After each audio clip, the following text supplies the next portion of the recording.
Okay, let's start today's lecture.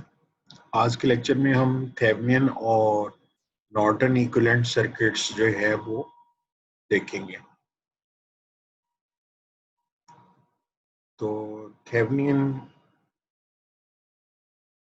Equivalent circuit और जो Norton equivalent circuit है वो बेसिकली हम क्या करते हैं कि हमारे पास कोई भी नेटवर्क है और इस नेटवर्क की जो है को हम कन्वर्ट करते हैं इक्विवेलेंट वोल्टेज सोर्स जो कि थेवेनिन वोल्टेज है और equivalent impedance of the network जो कि इसकी थेवेनिन इम्पीडेंस है। ठीक है, तो इसी तरीके से सर्किट को करंट सोर्स और पैरेलल इम्पीडेंस जो कि नॉर्टन्स करंट है और नॉर्टन्स इम्पीडेंस है उसमें भी कन्वर्ट किया जा सकता है। तो अगर आप थेवेनिन इक्विवेलेंट फाइंड आउट कर लें तो उसकी मदद से आप नॉर्टन इक्विवेलेंट सर्किट भी फाइंड आउट कर सकते हैं।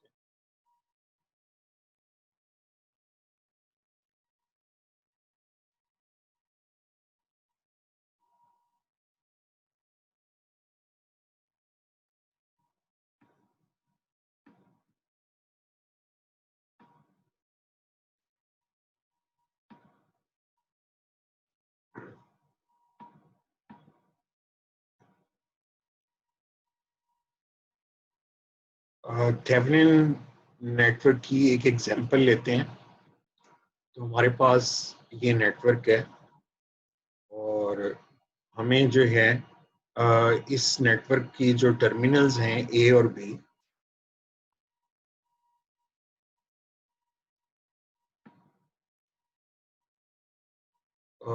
उसके क्रॉस जो है हमें थेवेनिन इक्विवेलेंट वोल्टेज और Thevenin equivalent impedance find out करनी है। तो सर्किट को हम थोड़ा सा मॉडिफाई करेंगे ताकि हमें ये सिंपल फॉर्म में मिल जाए। तो हमारे पास जो यहाँ पर नोड्स हैं वो ए और बी के अलावा सी, डी, ई और एफ नोड्स हैं। ठीक है,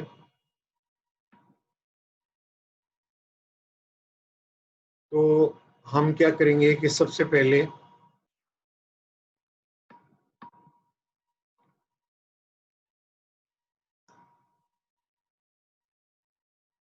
हम Thevenin equivalent impedance find out करेंगे और इसके लिए हम क्या करेंगे कि जो हमारे वोल्टेज सोर्स हैं उनको हम शॉर्ट कर देंगे और वो जीरो पोटेंशियल पे होंगे और जो करंट सोर्सेज हैं उनको भी जीरो कर देंगे और वो ओपन सर्किट होंगे।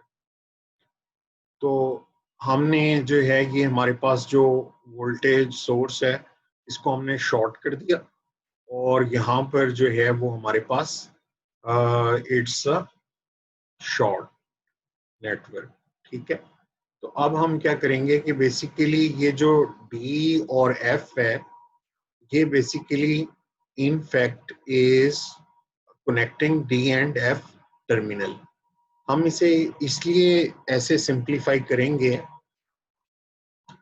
ताकि जो है वो हमें पता लगे कि जो हमारी पैरेलल इम्पीडेंसेस हैं वो कौन कौन सी हैं। ठीक है, तो जो ए टर्मिनल है और ई टर्मिनल है ये सेम है, basically they are connected A and E terminal, और सी और बी टर्मिनल जो हैं वो आपस में कनेक्टेड है।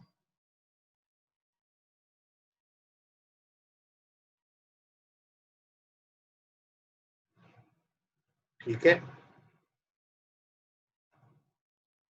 अब हम बेसिकली क्या करेंगे कि हमें जो इक्विवेलेंट इम्पीडेंस है वो ए और बी टर्मिनल के दरमियान फाइंड आउट करनी है।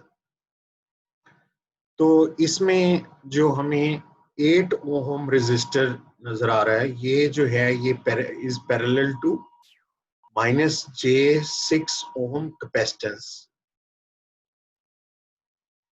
ठीक है, this 8 ohm is parallel to -j6 ohm capacitance. तो that is the impedance Z1। ठीक है, और जो 4 ओम रेजिस्टेंस है वो J12 ओम जो इम्पीडेंस है उसके पैरेलल है। ठीक है, तो हम क्या करेंगे कि Z1 और Z2 जो दो इम्पीडेंसेस हैं, Z1 और Z2, डी और एफ के इस पार्ट पे ये Z1 इम्पीडेंस है जो कि पैरेलल है 8 ओम इंटू -j6 ओम, और इसी तरीके से दूसरी साइड पे 4 ओम और J12 ओम जो है पैरेलल इम्पीडेंसेस है। तो Z1 और Z2 की वैल्यू जो है हमने कैलकुलेट की, और Z थेवेनिन जो है वो दोनों का सम है। तो हमें Z1 और प्लस Z2 जो है वो इक्वल टू Z थेव हमें मिल गई है। तो इस तरीके से हमने जो सर्किट है उसकी जो थेवेनिन इम्पीडेंस है वो कैलकुलेट कर ली है। और कैलकुलेट करने का तरीका ये है कि आपने जो टर्मिनल्स गिवन है उन टर्मिनल्स के क्रॉस ही आपने ये इम्पीडेंस फाइंड आउट करनी है। तो हमारे पास जो टर्मिनल्स थे जिनके क्रॉस हमने थेवेनिन इम्पीडेंस फाइंड आउट की है वो ए और बी टर्मिनल थे। अब बेसिकली हम जो है वो क्या करेंगे कि हमारे पास वी थेवेनिन फाइंड आउट करने के लिए हमें जो है वो voltage source, we will consider the voltage source, और वोल्टेज सोर्स जो है वो हमारे पास गिवन है 120 at the angle of 75 degree. तो हम दोनों ब्रांचेस का करंट फाइंड आउट करेंगे I1 और I2। तो इसको आप कैसे फाइंड आउट कर सकते हैं कि जो है सिंपल आप इस पे करंट डिवाइडर रूल लगाएंगे और जो है आप फाइंड आउट कर लेंगे I1 और I2।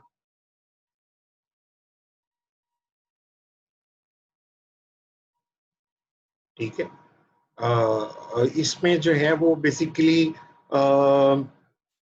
करंट डिवाइडर रूल की जरूरत नहीं पड़ेगी हमें, बल्कि जो ये वोल्टेज सोर्स है तो इसलिए इस पे करंट डिवाइडर रूल नहीं लगेगा, क्योंकि same voltage is appearing across terminal D F और across this terminal, this part of D F. ठीक है, तो हम क्या करेंगे कि the same voltage is appear, और जो वोल्टेज है उसको जो impedance of the branch impedance से डिवाइड करेंगे और हमें I1 और I2 की वैल्यू मिल जाएगी। उसके बाद जो है वो हम केवीएल लगाएंगे इस एक मैश में, ताकि हमें वी थेव की वैल्यू मिल जाए। तो ये जो लूप है ये हमारे पास BCDEAB जो है वो लूप है, और इसमें वैल्यू जो है वो हम क्या करेंगे कि वोल्टेजेस की वैल्यू कैलकुलेट करेंगे, और the sum of all voltages is equal to 0। तो हमारे पास वी थेव आ जाएगी, और वी थेव -4I2 आ जाएगा हमारे पास, और उसके बाद हमारे पास -j6I1 आ जाएगा। ठीक है। तो जब हम जो है इससे VThef की वैल्यू कैलकुलेट करेंगे तो हमारे पास 37.95 eight the angle of 220.31 degree VThef की वैल्यू आ जाएगी। तो VThef और ZThef जो है इसको हम ड्रॉ कर सकते हैं for the Thevenin equivalent circuit.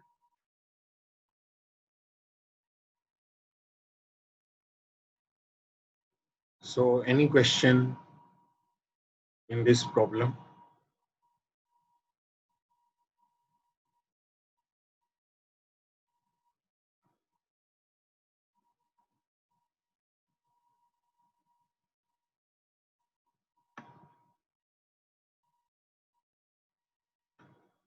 अब आपने ये प्रॉब्लम खुद सॉल्व करना है। ये प्रॉब्लम आप ट्राई करें। मैं आई गिव यू 5 मिनट्स। तो आप 5 मिनट्स में ए और बी टर्मिनल के क्रॉस जो है Thevenin equivalent voltage and Thevenin equivalent impedance calculate करें।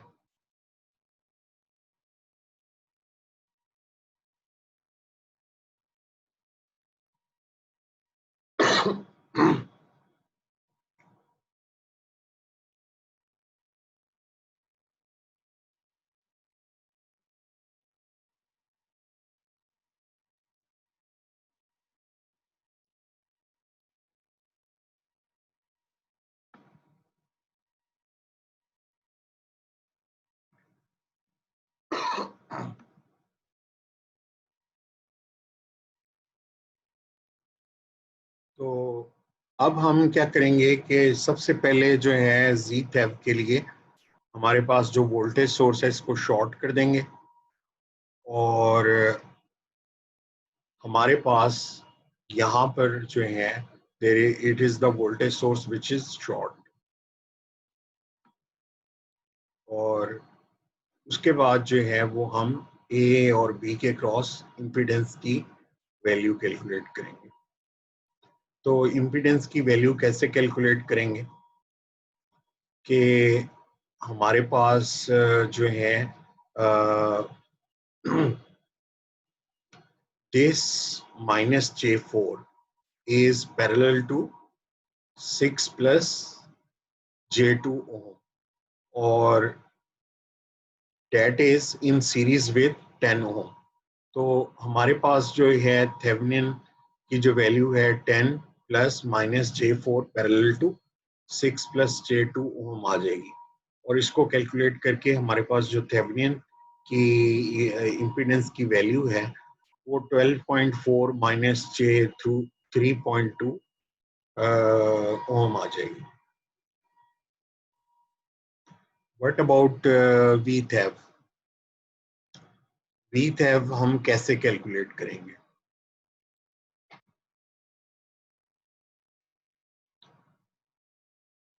That's also very simple.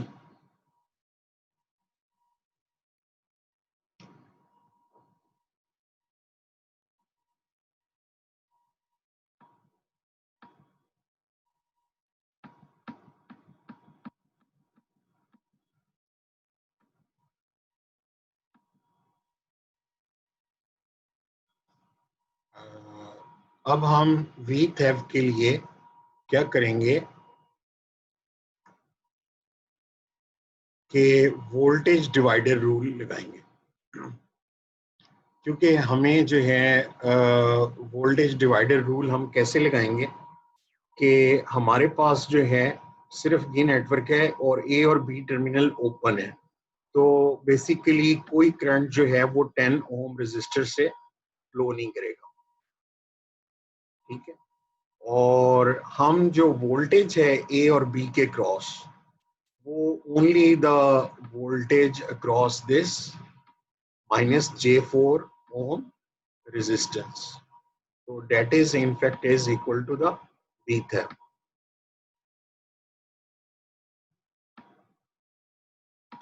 तो इसके लिए जो है वो हमें क्या करना पड़ेगा कि हम -J4 into the current of this network. तो बेसिकली ये हमारे पास, तो करंट कैसे है कि हम वोल्टेज को टोटल इम्पीडेंस से डिवाइड कर देंगे। तो हमारे पास जो VThev की वैल्यू है वो 18.97 at the angle of -51.57 degree आ जाएगी। So that's another example, but there is a problem कि sometimes we have the dependent current and voltage source. Dependent current और वोल्टेज सोर्स हमारे पास क्या होते हैं? बेसिकली हमारे पास जो है वोल्टेज कंट्रोल्ड करंट सोर्स भी हो सकता है और करंट कंट्रोल्ड वोल्टेज सोर्स भी हो सकता है।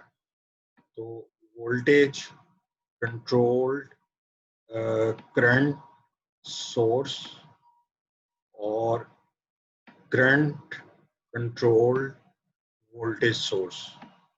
So basically we have these are the dependent sources.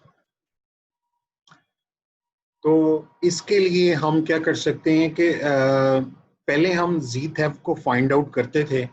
तो जो इंडिपेंडेंट सोर्सेस थे हम उन्हें क्या करते थे कि इंडिपेंडेंट सोर्सेस को जो है वो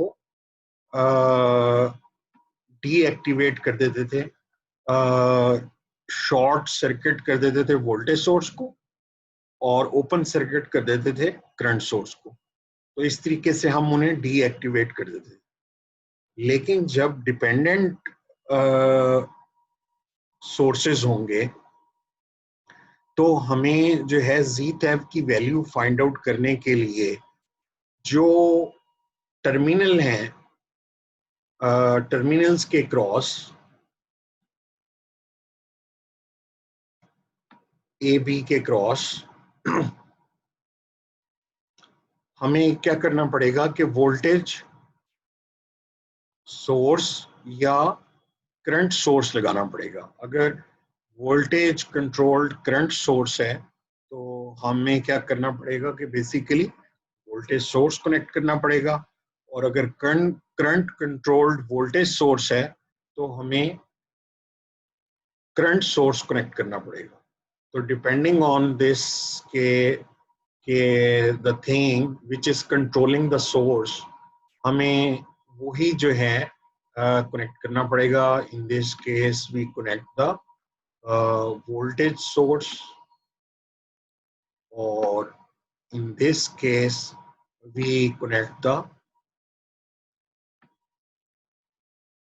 current source।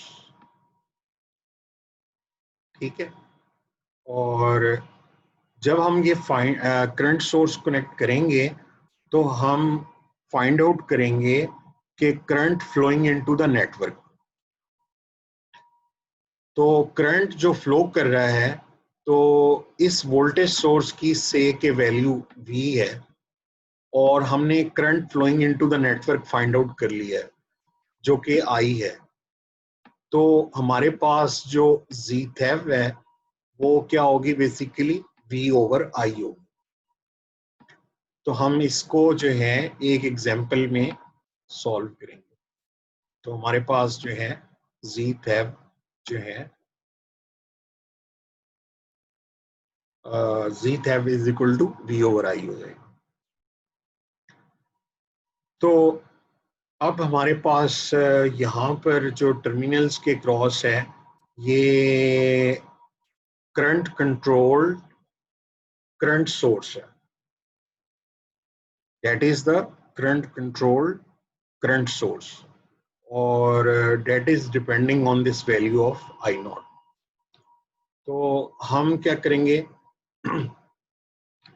कि करंट डिपेंडेंट करंट सोर्स के लिए हमें क्या कनेक्ट करना पड़ेगा? ZThev फाइंड आउट करने के लिए first we find the value of Zth. तो इसके लिए जो है, चूंकि ये करंट कंट्रोल्ड है, तो हम क्या करेंगे कि इसके क्रॉस जो है वो 3 एम्पेयर करंट सोर्स जो है वो कनेक्ट करेंगे। आप इसकी कोई भी करंट सोर्स की वैल्यू ले सकते हैं। इसकी वैल्यू आप 1 भी ले सकते हैं, 2 भी ले सकते हैं, लेकिन चूंकि यहाँ पर जो करंट था वो डिवाइड ऐसे हो रहा था कि I naught current is in this branch, और इस ब्रांच में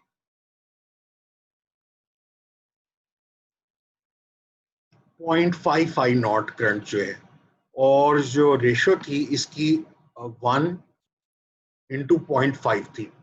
तो बेसिकली ये इस तरीके से है कि मैं इसको अगर फ्रैक्शंस में नहीं डिवाइड करना चाहता, तो बेसिकली मैं 1.5 को तो डिवाइड नहीं कर सकता 3 पार्ट्स में। तो मैं इसको, अगर मैं 3 पार्ट्स हों तो मैं उसको 2:1 में डिवाइड कर सकता हूँ। तो इसलिए मैंने इसको 3 एम्पेयर यहाँ पे लिया, ताकि मुझे जो वैल्यू मिले वो फ्रैक्शन में ना मिले।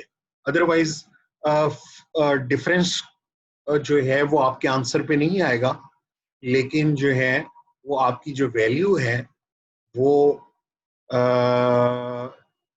जो है 1 एम्पेयर से भी जो है सेम आंसर आएगा, 2 एम्पेयर से भी सेम आंसर आएगा, 3 एम्पेयर से भी सेम आंसर आएगा। तो सबसे पहले हम जो है वो केसीएल लगाएंगे। केसीएल हम लगाएंगे इस नोड के ऊपर,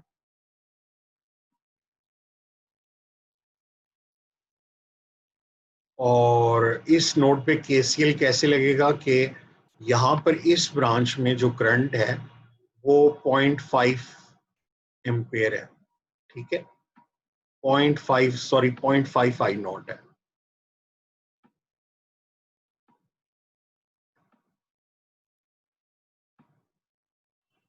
ठीक है, वो आपको यहाँ पर ये इस डिपेंडेंट सोर्स से इसकी वैल्यू पता चल रही है। और 15 जो है basically that is in fact is that is in fact is dependent, और ये शॉर्ट है, तो इसलिए जो है वो ये पार्ट जो है वो हम कंसिडर नहीं करेंगे। तो हमारे पास जो है वो we will have, instead we will have this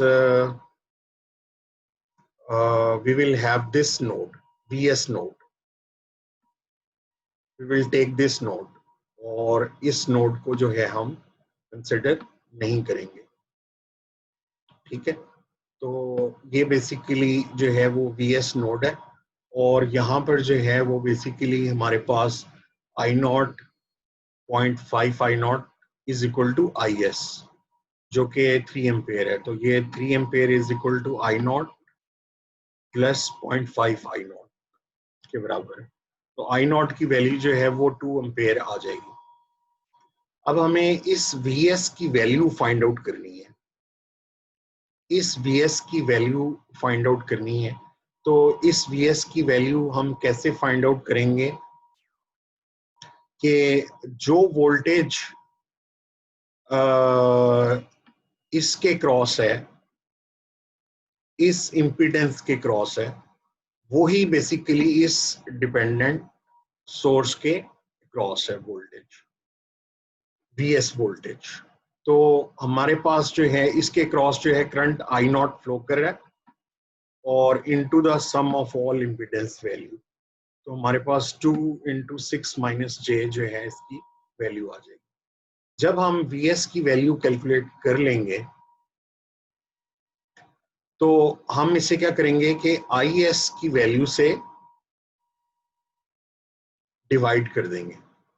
तो Vs divided by Is is equal to Zth।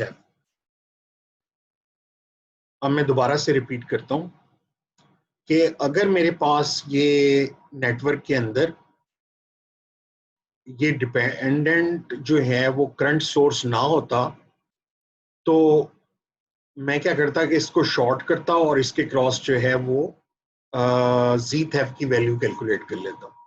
लेकिन इसकी वजह से मुझे क्या करना पड़ा, चूंकि ये करंट सोर्स है तो मुझे यहाँ पर एक करंट सोर्स लगाना पड़ा और इसकी वैल्यू मैं कोई भी ले सकता था, लेकिन फ्रैक्शन से अवॉइड करने के लिए मैंने इसकी वैल्यू 3 एम्पेयर ले ली।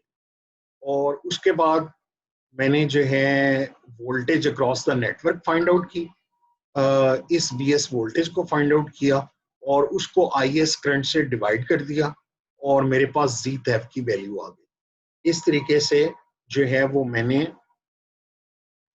जी थेफ को सॉल्व कर लिया for dependent current source.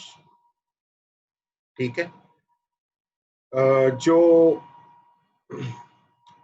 We theft है इसका प्रोसेस ऑलमोस्ट सेम है। वी थेफ की वैल्यू जो है वो हमारे पास 55 eight the angle of -90 degree आएगी।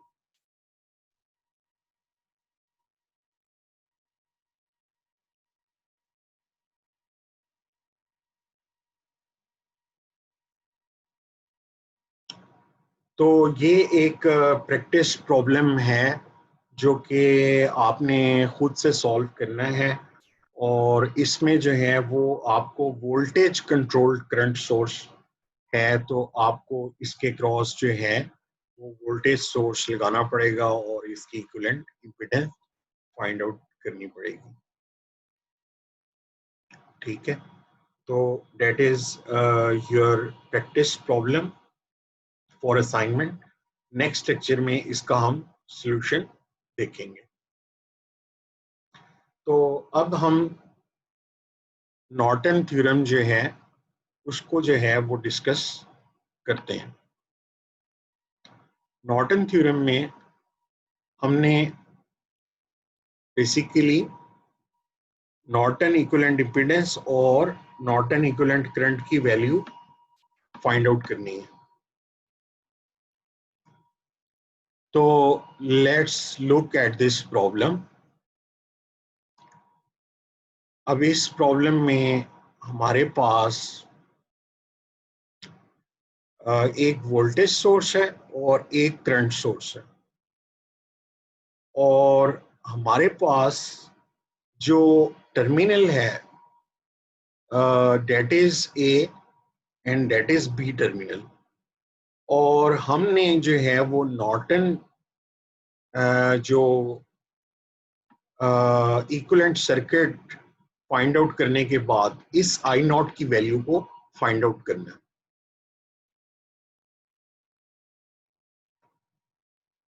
ठीक है। तो इसको हम देखते हैं प्रॉब्लम को।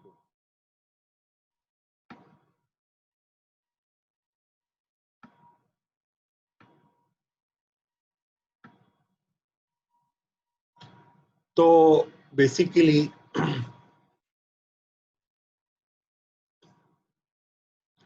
अब इसकी जो है वो नॉर्टन इक्विवेलेंट जो है ना इम्पीडेंस फाइंड आउट करने के लिए क्या करेंगे कि हम करंट सोर्स को ओपन सर्किट कर देंगे और वोल्टेज सोर्स को शॉर्ट सर्किट कर दिया और यहाँ पे जो करंट सोर्स था उसको ओपन कर दिया।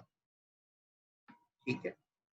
अब हमें चूंकि ए और बी के क्रॉस जो है इम्पीडेंस की वैल्यू फाइंड आउट करनी है तो हमें इस पार्ट को कंसिडर करने की जरूरत नहीं है। ठीक है। क्योंकि हमने इम्पीडेंस की वैल्यू ए और बी के क्रॉस फाइंड आउट करनी।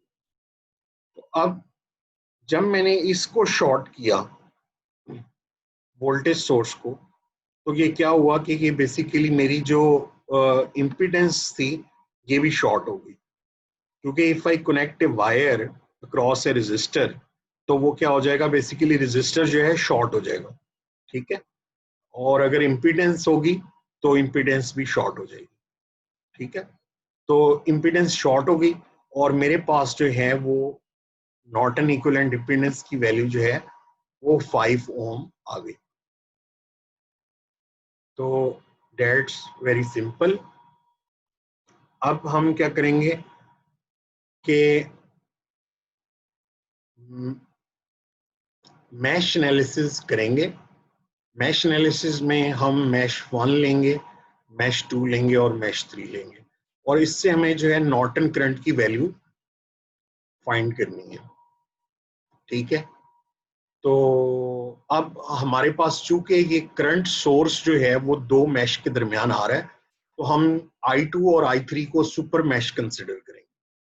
ठीक है, और हम क्या करेंगे कि पहले मैश 1 की इक्वेशन लिखेंगे और फिर सुपर मैश की इक्वेशन लिखेंगे। तो मैश 1 की इक्वेशन कैसे है कि बेसिकली हमारे पास जो है वो this is the opposing the polarity, we have the we have the negative polarity here.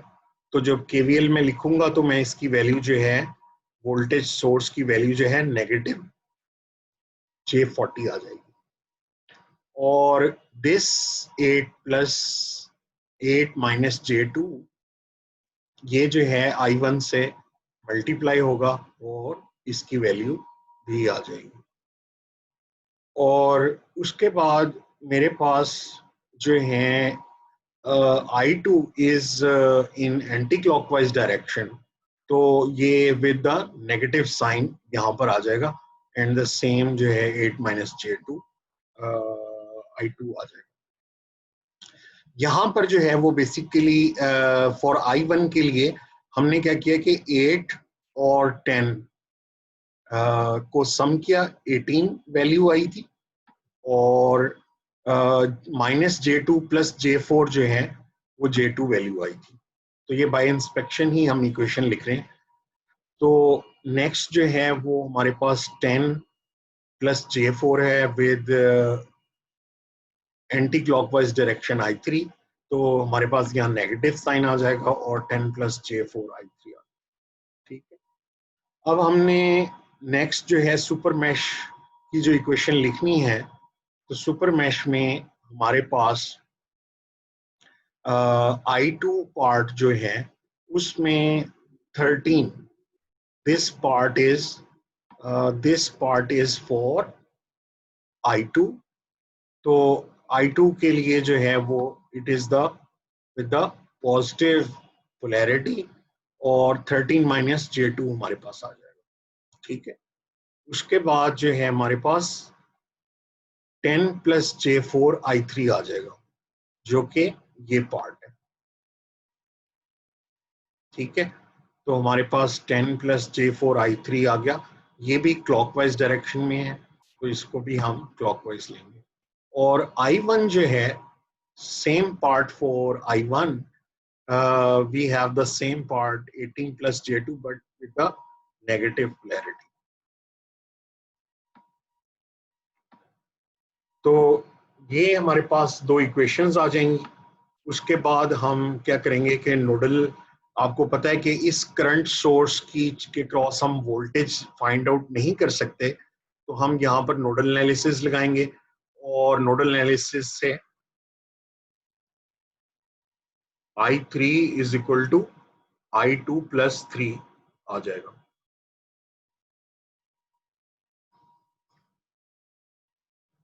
तो अब हम क्या करेंगे कि इन दोनों इक्वेशंस को सम अप करेंगे, तो इसमें I3 का जो पार्ट है वो कैंसिल हो जाएगा, और I1 का जो पार्ट है वो भी कैंसिल हो जाएगा। ठीक है, और हमारे पास जो है एक टर्म ये रह जाएगी माइनस J40, और इसमें से जो I2 है J2 का पार्ट जो है वो कैंसिल हो जाएगा, और 13 माइनस 8 जो है वो 5 I2 माइनस J40 हमारे पास आ जाएगा। तो I2 की वैल्यू जो है वो J8 आ जाएगी, और इससे हम I3 की वैल्यू कैलकुलेट कर सकते हैं। I2 की वैल्यू जो है वो हम इस इक्वेशन में पुट करेंगे, और पुट करने के बाद जो है वो हमें नॉर्टन करंट की वैल्यू जो है वो मिल जाएगी, which is equal to I3, और date is 3 plus J8 ampere. ठीक है, तो अब हमने नॉर्टन करंट की वैल्यू जो है वो फाइंड आउट कर ली। तो ये हमारे पास थी नॉर्टन इम्पीडेंस और ये हमारे पास नॉर्टन करंट की वैल्यू आ गई। अब हमने आई नॉट की वैल्यू जो है वो फाइंड आउट करनी है, क्योंकि हमारे पास जो प्रॉब्लम था इसमें हमने आई नॉट की वैल्यू जो है वो फाइंड आउट करनी थी। तो इस आई नॉट की वैल्यू को फाइंड आउट करने के लिए हम क्या करेंगे कि बेसिकली हम जो है वो voltage, this is in fact is the Norton equivalent network. ये जो है वो ZN है हमारे पास, ठीक है, और ये हमारे पास जो है वो IN है, ठीक है। तो अब हमने जो है वो इस करंट आई नॉट की वैल्यू फाइंड आउट करनी है। तो अब सिंपली ये करंट डिवाइडर रूल लगेगा। करंट डिवाइडर रूल लगेगा कि हमने इस करंट की वैल्यू फाइंड आउट करनी है, तो इस इंपीडेंस से मल्टीप्लाई करेंगे। तो we will multiply it by 5, और जो है ना this is the total impedance,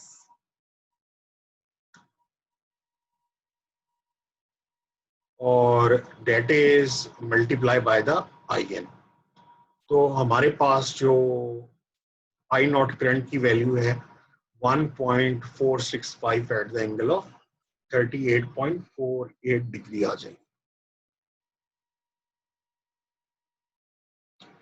So that's all about for today's lecture.